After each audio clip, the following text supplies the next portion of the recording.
All right. Good morning, everybody.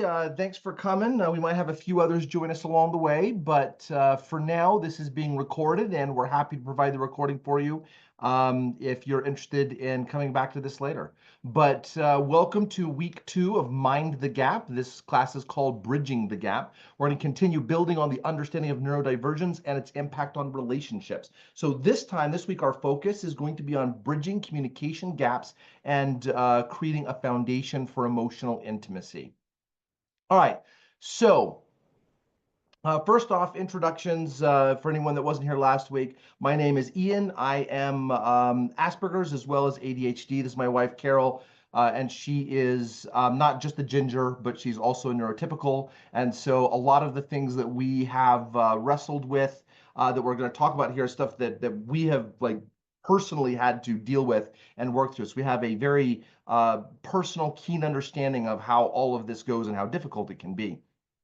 So what we're going to do is we're going to just review quickly what we talked about last week, what the critical points were, and then we'll jump into this week. So the critical points of last week is, first off, neurodivergence is brain wiring. It's not a choice. It's really easy to say that someone's making a moral choice to be this way, but there's a lot of brain wiring involved, and it's a lot more difficult to figure out where the moral choice begins and the brain wiring begins. So because of that, we have to adjust in ways that you wouldn't normally have to in a fully neurotypical marriage. But it's okay to be frustrated. These are difficult situations. And so people have the I don't know, I guess the right to be frustrated because these can be very painful, very difficult things to work through. So communication breakdowns will happen due to something called linked language. Linked language is a term that involves when two people are talking, they've known each other for a long time, there's going to be like in jokes or experiences they've had they can draw on, they can refer to, just basically language that bonds you together, common vocabulary, etc. And what happens is that within the neurotypical world, there are certain types of linked language. This includes nonverbal communication, body language, subtext, etc. And neurotypicals tend to understand these things without having to have them explained explicitly. Similarly, neurodivergents have their own set, and within their own group, then they all get this stuff instinctively. Nobody has to explain it to them. It's just how it works. Okay, but when you have somebody from each group trying to cross, then you're missing a lot of this linked language, which is where a great deal of the problem comes from. So a lot of the goal is to create linked language. The ultimate goal in a marriage, and what we're doing this course for, is to create the feeling of emotional intimacy. And linked language is a core part of that, right? When I have linked language, someone talks to me and I feel understood, right? And so I feel understood, I feel safe, I feel whatever. And so this creates this emotional intimacy, this connection. And so with the neurodiverse marriages, two people from different groups, then we have to work much harder to create that linked language, and thus the neurodivergent emotional intimacy will look different than it does for other people, okay? So a healthy marriage does require effective communication, conflict resolution, and problem solving. So these are like 3 core elements of a marriage, a healthy marriage. Today, we're going to be talking about communication, and then next week, we'll be talking more about conflict resolution and problem solving. But these things are especially challenging in neurodivergent marriages because of that, the gap between the 2 groups. So structure-wise, we're going to be going over several items in the class, but at the end of the class, we're going to have a more extended Q&A where you are free to put in chat and ask your questions in chat if you want. Put your questions in chat. Carol will gather them, and if it's a quick, easy question, she might answer right away. But if not, we'll answer it in the Q&A section. And we've got plenty of time set aside for Q&A for more specific questions to help people navigate. The reason why we do this is we recognize that neurodivergence is such a wide gamut of issues that can come up and questions. There's no way we can cover them all in class. So we'll teach general principles in class and then open it up for you to ask your specific questions. We'll spend as much time as we need to helping out with that.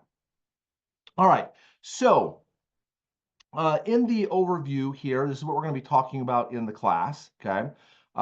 Is that going into more detail, of course, but when we're bridging, because today we're talking about bridging the gaps, we're talking about communication, okay? So it's more than just the techniques, all right? I can teach you a technique, but if the understanding, if the principles aren't in place, the technique will do nothing, okay? So when our neurodivergent marriages face these unique challenges, there's an 80% divorce rate. 80, that's very high, okay? Like normally it's 50%, but it's even higher for them. And for many marriages that don't divorce, one person or the other has been essentially beat down into emotional submission.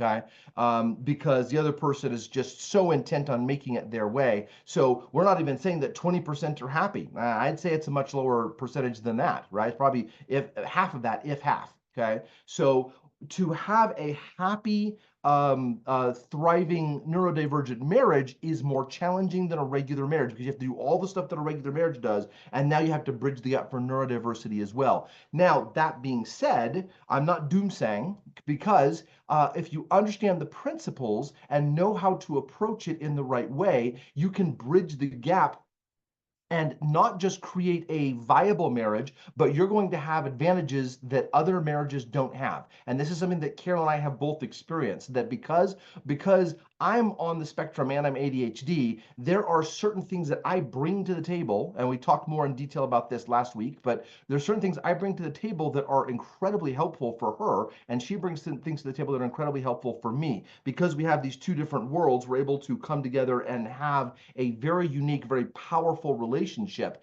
but we have to work hard to overcome the gap like everybody else. So in order to succeed in a neurodiverse marriage, both partners have to develop these two traits that we're going to talk about next. Okay, if only one person develops them, then you're either going to end up in divorce or it's going to be a marriage of misery and submission and control, and it's not going to be happy for anyone. Okay, but if you have these two traits, it builds the foundation to be able to move forward into communication.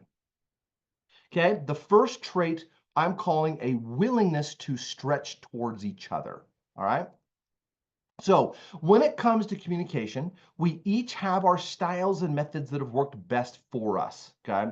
And I've had many conversations with neurotypicals and people who are neurodiverse, and within our own groups, we frequently have successful conversations. It's easy, okay? But in a neurodiverse partnership, these styles drastically clash, and it's really difficult to find the middle ground. So in our minds, as I'm talking to Carol, I'm thinking I'm totally willing to have a good conversation. I want to do this, but she's not getting me. She's not understanding what I'm saying. So I double down and try to explain myself more so that she understands. Because if she just understands, then the problem will be largely resolved, right? On her end, she's like, stop coming at me so intensely trying to prove yourself. I want you to listen to me as well, right? And in our respective groups, these communication methods work fine, okay? But these clashes in the middle. So it can be really painful. So it's hard to adjust how we communicate because we're so used to communicating that we've always communicated. So we feel since we can communicate a certain way, well, why can't our partner communicate this way? It's really easy for me. It should be easy for them. But it wouldn't be fair for either partner to demand that the other person only communicates the way that's easiest for them. Okay, that's not fair, it's not right, and that's how you start to get into that submission, control, misery type marriage, rather than a thriving marriage where both people are stretching towards each other, trying to learn the communication techniques that work for the other person. So thriving marriages require effective enough communication, the ability to feel seen, heard, and understood enough by our partner. When we hit communication walls with each other, if we can avoid stepping into a dictator role where we demand the other person respond in certain ways, then we keep that space open to navigate the challenges of being neurodiverse. So as we work to remain open to figuring out how to communicate with each other, this helps us work with our partner to build a marriage that works really well for both of us. Healthy neurodiverse relationships benefit both partners and require the efforts of both to make this happen and sustain it. As I said, if both people don't develop these traits, then you're going to be in big trouble. Okay, you have to have these traits, and so it's critical this happens. So the gap in communication here is exacerbated when one or both people insist that they are right. Now, in a neurodivergent world, this is an easy trap to fall into because we as neurodivergents have a tendency to see the world in a very black and white construct, right? What we're saying makes sense to us, so it should be fine. Like the other person should be fine. If they're struggling, then this is clearly their problem because I'm right, okay? And because I know I'm right, then that means they're wrong, okay? One of the most common battles I have run into when working with neurodiverse couples is the argument of who is right and who is wrong. Okay, so you have to put that aside. In a neurodiverse marriage, you have to work together to craft how life will work, and as a partner for both of you, right? So that you guys can work together there. This means redesigning the way you engage, what you expect, and how you will work. So when you double down into your communication method and refuse to bend towards the other person, and I've seen both neurotypicals do this with neurodiverse and neurodiverse do it with neurotypicals. This is not a one-way road, but when that happens, and everything locks down, okay?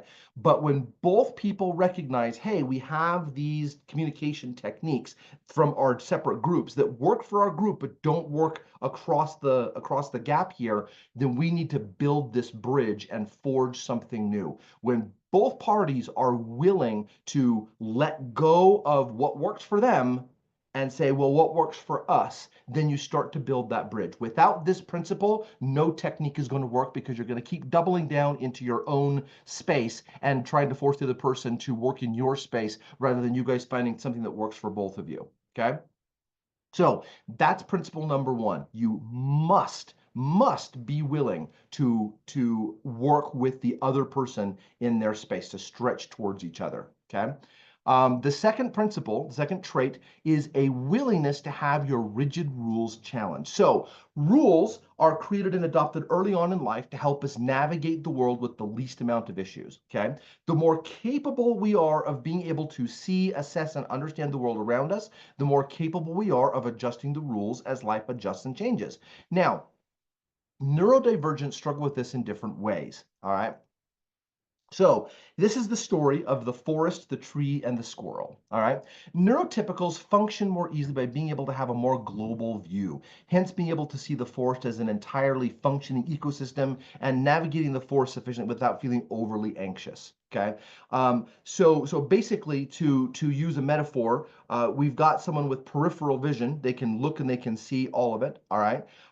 But we've got people who are on the autism spectrum, like myself, I'm Asperger's. We're more focused on the tree. We're very detail oriented, which is really helpful in a lot of ways, right? But it's not helpful in all ways because when we miss the forest for the trees, right, especially with our neurodivergent and our neurotypical partner, then it can cause a lot of issues. But what happens, because we're focused on the tree, like this is because as a child, our theory of mind development was delayed, making it more difficult to assess the world around us or to avoid running into tree after tree after tree. And it leads us to be more likely to be socially awkward, making painful social mistakes repeatedly because we can't understand the bigger picture of the social world. Now, by the way, I use the term theory of mind.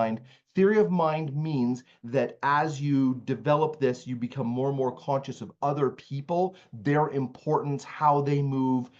Whereas for those of us on the spectrum, it's harder. We are what's called self-centralized. We see ourselves really clearly, and we are our own frame of reference for everything. And it's really hard to see outside of that. It's not being self-centered. We're not being selfish when we do that. That's part of the brain wiring. But it's really easy to fall into the trap of becoming selfish because we only see ourselves.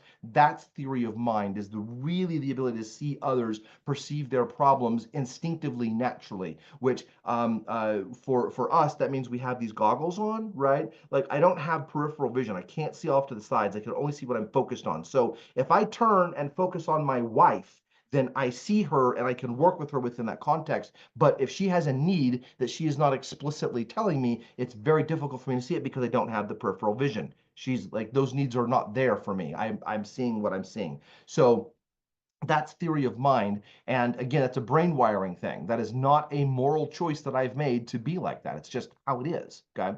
So what happens because we keep running into all of these trees, we're not seeing the forest, right? We make all these social mistakes. We develop formulas early on in life, but then we have a natural rigidity that makes it hard to adjust those formulas or rules as life changes around us. Okay, because life is always changing. So we make a rule that works for a certain circumstance, but then we have a change circumstance, and now that rule doesn't work anymore. So this leads to our rigidity and an underlying anxiety when things change or when they do not comprehend, when we do not comprehend the why of a thing, right? Like, well, I don't understand why this is working. Like, why you need to explain to me why you're trying to do this. And neurodivergent, excuse me, your neurotypicals don't work like that, right? They don't think in terms of the whys. They just sort of move as a flow and then they don't have all the whys and wherefores. They don't have to because they understand instinctively. We don't get that. We have to develop it deliberately. And so there's a lot of problems there for seeing the trees instead of the forest. Now, individuals with ADHD have a different focus, right? The joke is squirrel, right? Well, so this is what happens is they see the squirrel and they follow the squirrel through the forest, up and down trees, wherever it goes. Their rules of engagement are more fluid and chaotic, but they often struggle with rules that may feel restraining or limiting because there is a need for change and newness, spontaneity. This means that someone who is ADHD married to someone who is neurotypical, they're going to clash when the rules threaten to delay or confine them or limit them. It also means that ADHD, when you're in a relationship with Asperger's or other autism, so I've got some ADHD and Asperger's, that means the difference between us and the neurotypicals are even larger, so it leads to a higher level of conflict and frustration. Okay, so all of these elements invite conflict into a relationship. All right, so the biggest takeaway with this section, I'm going to talk more about this here in a second, but it is, remember that our rules, I'm talking to the neurodivergents here, our rules and formulas are not more important than the people we love. If we put rules and formulas above all else, your marriage will be miserable and you will not be able to navigate with each other into a better space. Okay, so keep that in mind. Our rules are not more important than the people in our lives. Okay, now I want to give you an analogy about rules and rigidity that can cause in the marriage. If we take the stance that our way is the way, whether you're neurodiverse or neurotypical, neurotypicals are less likely to have this problem, less likely to fall into this, but it's not just a neurodiverse issue. It does go both ways, and I've seen it go both ways. So I want you to imagine that someone has some condition, they've been cursed by a witch or something, I don't know, where they're constantly growing ice over their limbs and joints. It's always there, it never goes away, it's constantly growing. So you have to regularly break the ice off and keep the joints moving in order to stay mobile, okay? And if you don't, eventually you'll be completely immobilized, and the ice keeps growing, right? So the longer the ice goes without being broken off and being kept mobile, then the more immobile you become. All right. In other words, the rigidity that is one of the hallmarks of neurodiversity will get more and more difficult to fight off over time. Okay.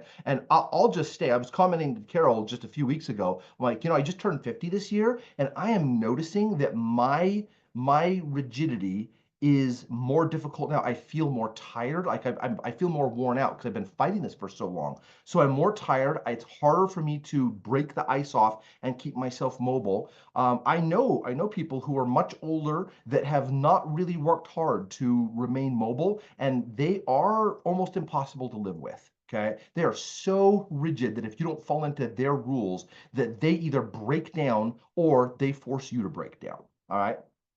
This is not a good way to live. And it's something that neurodivergents have to recognize that, look, it's hard and it's painful to go against our rules, but if we don't do that, if we don't regularly push ourselves into that space and allow ourselves to be pushed into that space by our partner, that we will become more rigid and more intolerable to live with. Okay, we cannot do that. All right, so we have the ability to work on maintaining some of that mobility. It's hard, and like I just said, the older I get, the harder this is. I feel more tired, more worn out, less able to fight this. But I have a partner that is willing to challenge me. She doesn't bow down when I have a rule.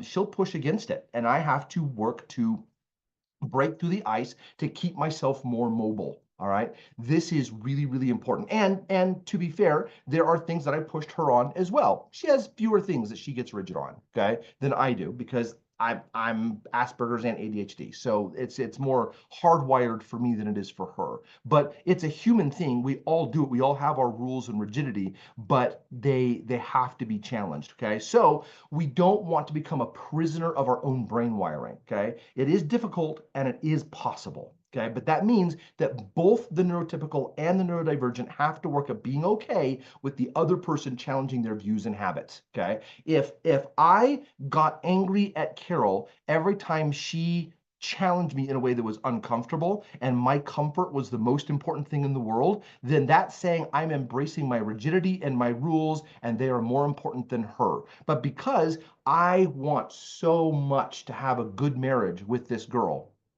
that I am willing to be challenged, I'm willing to be uncomfortable, I'm willing to go through painful things to get that ice broken off so I can keep my limbs moving and be as adaptable as I can be.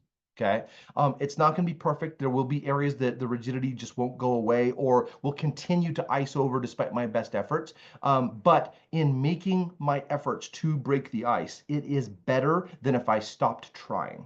All right. So the more anyone ices over in their habits and increases their rigidity, the more likely their marriage will not be a happy one. Okay.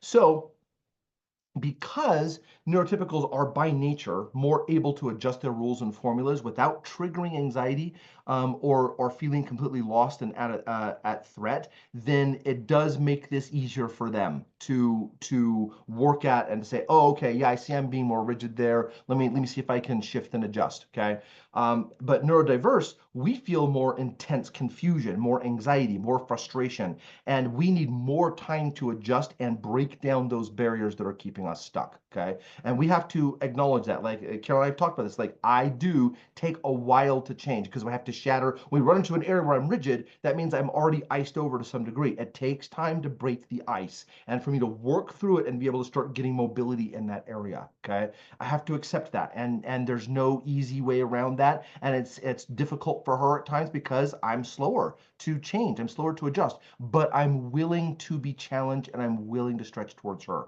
So it keeps our marriage good. And she's willing to be challenged and willing to stretch towards me as well. So it keeps our marriage good. Okay. Without these traits, then you are in big trouble. And it is very likely that you will fall into that 80% divorce or whatever percent that is of non-divorce but unhappiness. Okay, to be happy, you must have both of these traits.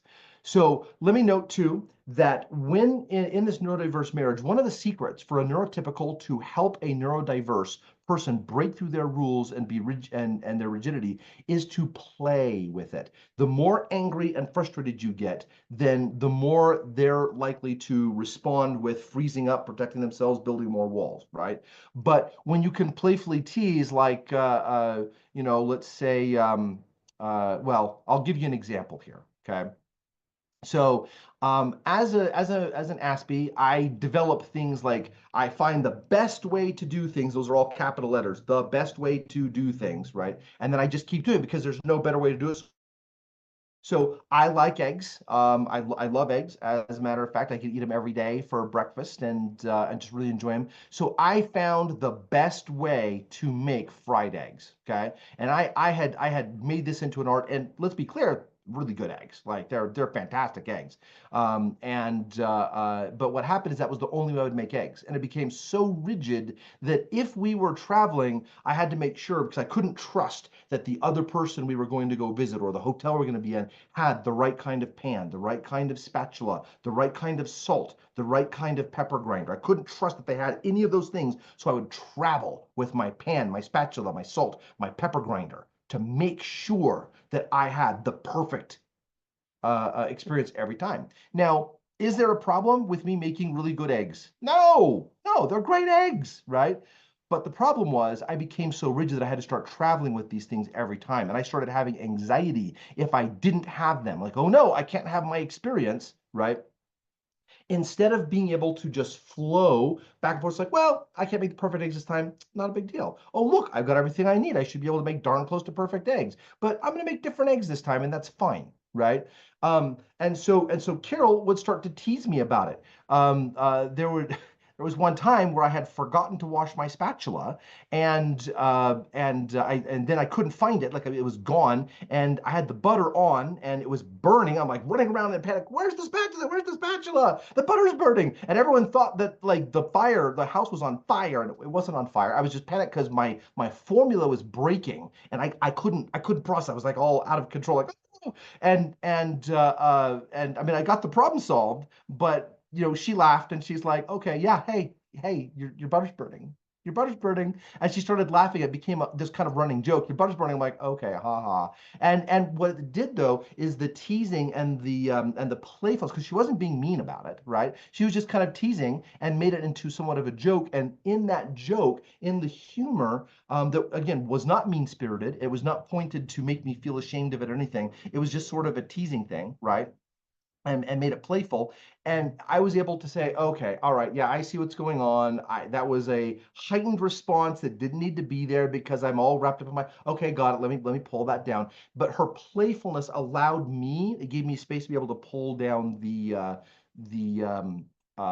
rigidity of the formula. So realistically, you're not always going to be able to do this. Sometimes these suckers are really frustrating. Okay, the eggs were less frustrating. Than some other things. But and so as a neurotypical, and this is a meta example, the neurodiverse doesn't get to tell the neurotypical, well, you have to be playful with me or else I can't pull this down. Nope, that's rigidity and that's a rule and you don't get to hold them to it. I'm telling them, hey, as often as you can be playful, great, that's awesome, that'll help. If you can't and you're really frustrated, that's okay too, because it's not a rule. It's not a rigid thing that has to be adhered to, and that the neurodiverse has no ability to change unless you're playful. That's not true either. Okay, the neurodiverse person doesn't get to use that as an excuse to remain to where they are. It is frustrating sometimes to deal with our rigidity and rules, and vice versa, right? But playfulness can help, but it's not required because we're still adults and we're expected to be willing to be challenged and pull down our rules of rigidity however it goes. So when both parties have both of these traits or work on developing them over time, because it's not like you're going to start off having these perfectly out of the gate, but if you recognize the need for them and work on them, that's also good. It opens the door to make the necessary changes in a relationship to keep it healthy and thriving. All right? So now what we're going to do with these two principles behind us, we're going to teach you a technique, sort of a template. And this can be adjusted any way that you guys want to have it work for you. It's a general template, all right? But we call it the 315 conversation technique. All right. And this works. I'll be mentioning this next week as well, in less detail because I'm going to detail now. But it's really good for conflict resolution or problem solving, right? This is a generic communication technique that you can use to cover any number of topics. All right. So the objective of the 315 is to enhance communication by practicing active listening, uninterrupted expression, and thoughtful dialogue within a structured 15-minute time frame. All right. Now, the time frame can change. If you guys are doing well, you can go longer than 15 minutes. It's fine. We just usually recommend starting with 15 minutes. Okay. So like I said, this is a template. You can adapt it to however you want in the moment, okay? But here's the basic structure, okay? Because what it does is it provides structure preparation and time-limited elements, which helps to smooth out communication between partners. So the materials needed, any 3-minute timer, but this is one that we found on Amazon, a sand timer. It's 3 minutes. We love it. We think it's great. If you want this specific one, let us know, and we can give you a link to the timer on Amazon. We found this is really nice. We pull it out. It's very clear. It's like if you pull out your phone, you don't know what you're doing with your phone. But when you pull out the sand timer and put it between you, it's very clear. It's like, oh, hey, we're initiating this conversation. Okay. And so it's sort of symbolic of the conversation, and there's something relaxing about watching sand flow through the timer anyway. But anyway, so we like this, but any 3-minute timer is going to work, even if it's a countdown timer on your phone and you put the phone between you. But you have the timer in between you when you're beginning the thing, so both people can see the time frame. So this is the process, okay? Ideally, and you can, by the way, spontaneously start doing this. If you get into a conversation, one or both of you could say, hey, let's get the timer, let's actually do this. So you can do that. But ideally, what you do is you choose and agree on a topic ahead of time. You both say, we're having an issue with this thing, or we're going to talk about this thing, so we're going to talk about this thing, okay? You then schedule a time to discuss. Okay, so it's on the calendar. You both know it's coming. You have time to prepare, so you're not being caught off guard by like, oh my gosh, this person's really upset and I don't know what they're talking about. This is designed specifically to help keep those down. Okay. In fact, we recommend couples regularly have a regularly scheduled time, like every Wednesday from 8 to 8:15 or whatever. We're going to do this. That way, you know it's coming, and you guys can schedule like plan topics ahead of time, so you have time to prepare and be ready for it. Okay, but you schedule time to discuss, and then at that time, you decide who's going to be going first. Okay. You set the 3-minute timer, okay? You place the timer between you where both people can see it, and it's serving as sort of a guide for the conversation, all right? So whoever's decided to goes first, they speak for 3 minutes, all right? The goal is they're there to express their thoughts and feelings calmly, focusing on clarity and understanding, no accusations or blame, all right? They are explaining where they're at. And so person B has to listen actively without interrupting. Absolutely no interrupting. When it's the person's turn, they are speaking, okay? But it's limited to 3 minutes. That way you don't have someone go off on a bend for 40 minutes about something. Nope. You have 3 minutes and you need to pull your thoughts together and be able to express yourself in 3 minutes. All right. And so it keeps a lot of the overwhelm from coming on that is experienced from both sides when things can just go on and on and on and on. Okay. Then at the end of that 3 minutes, oh, and you can be done. Like sometimes Carol and I will do this, and one of us is done in 1 minute instead of 3. All right. If you're done in 1 minute, you can relinquish your time. The other person can start their 3 minutes. Totally fine, right? If you're done early, but don't run over. That's the critical piece, is that you need to make sure your thoughts are clear enough that you can express in 3 minutes or less what needs to be said. Okay. Then person B starts speaking. Their goal is to share their perspective on what person A said in a calm manner without interruptions from person A. I cannot express how important the no interruption rule is. No interruptions. When it's not your turn, do not open your mouth. Let the other person speak. Because of the way this is structured, you will absolutely get a chance to speak. Okay. No one person's going to overrun the conversation, talk for an hour, and then you're exhausted and you're like, I don't even want to talk anymore. It's not going to happen. Okay. 3 minutes each allows everybody to have a chance to speak. So keep your mouth shut and wait until it's your turn to be able to speak again. Okay. So but person A speaks, and when person B speaks, they are responding to what person A said. They're not bringing up their part of the conversation. They're responding, okay? And that's important. That way, person A can feel like they've been heard and their concerns are being responded to specifically without being jumped off and being dismissed. It has to be responded to in that 3 minutes, okay? Then after that first set of 6 minutes, then it's person B's turn to speak first. Here's their perspective. Here's what they want to say about the topic. And it's the same thing. They say in a calm manner, no interruptions. And then person A responds when it's their 3 minutes. And you'll notice it's 15 minutes, but we only have a 12-minute segment so far. Okay. The last 3 minutes is designed for you guys to be able to discuss together, how did this go?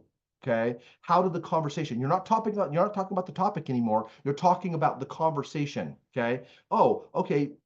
This went well. When you said this, I understood this better. That was helpful. It's more of a meta conversation about the conversation. Again, this is a template. You don't have to do this, but it is helpful to have this meta conversation, 3 minutes at the end of the conversation. And it's 3 minutes, right? You don't go into great detail unless you're both having a good conversation, it's flowing well, and in which case you're welcome to do whatever you want there, right? Template, like I said. You do whatever works for you. You can go longer than the 12 minutes for the back and forth. If it's going well, go back and forth for as long as you need to. You can go for an hour this way if it's working well and you guys are making progress. What we find, though, is that when people are first learning how to talk to each other, frustrations rise relatively quickly, and it's good to keep it short. Okay, like give it 15 minutes and then walk away. All right. Now, sometimes, oh yeah, a couple of meta rules here is that the agreed upon topic must be adhered to. No driving it off to another point. If it drives off to another point, you write it down and you schedule it for another conversation. Okay. Absolutely cannot change the subject, because that's sometimes where conversations go off the rails, is that you start talking about one thing and then one person brings up another grievance and then it starts spiraling for there. Nope, it stays on topic. If there's a different topic, it gets written down and brought up another time. Okay. Now, sometimes even in this process, in the 3-minute process, emotions can get really hot. Okay. If that happens, either party can call to table the discussion. All right.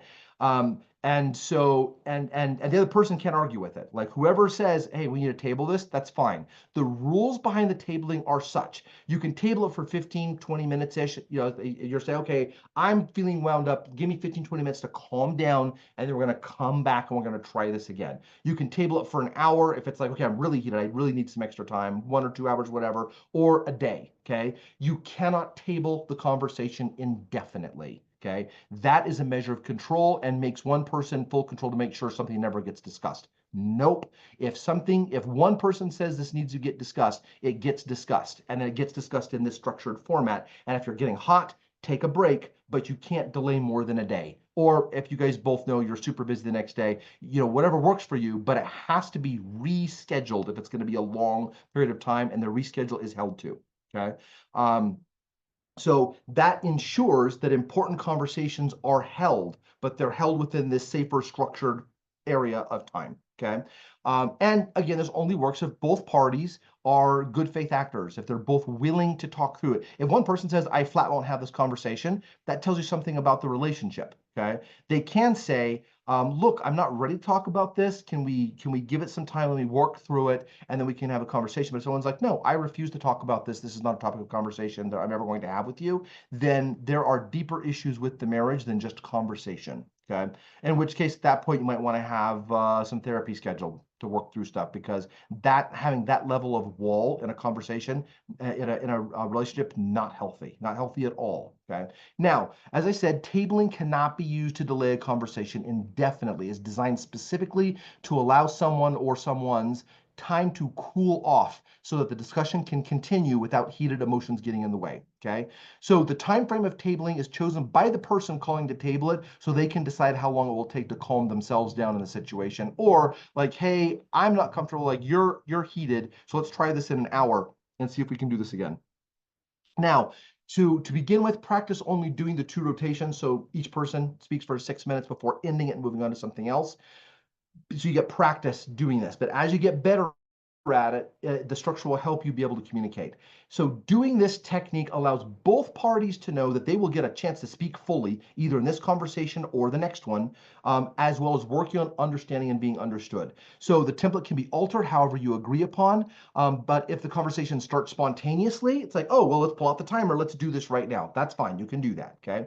So working on the 2 traits of being willing to stretch towards each other and being willing to be challenged, plus this technique builds a foundation of communication in the marriage. Okay. Without these things, the marriage will struggle greatly and will either likely in divorce or misery. So, but as these are developed, as you work towards stretching towards each other, as you work towards being willing to be challenged, and you work towards practicing basic communication, you're developing a linked language, an ability to work with each other, which then you now start growing emotional intimacy, and then you start generating a positive feedback loop, which just makes things better and better as it goes up. So we'll have a document with details on the timer, as well as this structured conversation technique. We've got a document that we will make available to anybody that wants it, and we'll provide that. We'll send it via email. So just let us know if you want it. We'll be happy to provide it. All right. So that's it for today. Next week, we will discuss more principles and techniques around conflict and dealing with conflict. We kind of hinted there's somewhat in the communication technique I gave you, there's some discussion about how to handle the conflict in there. We're going to get more explicit about conflict and problem solving next week, and then how to work things out either when you're trying to solve a problem together or when you are having problems with each other and conflicting. All right, that's the class, y'all. So now, if you've got questions, let's hear them.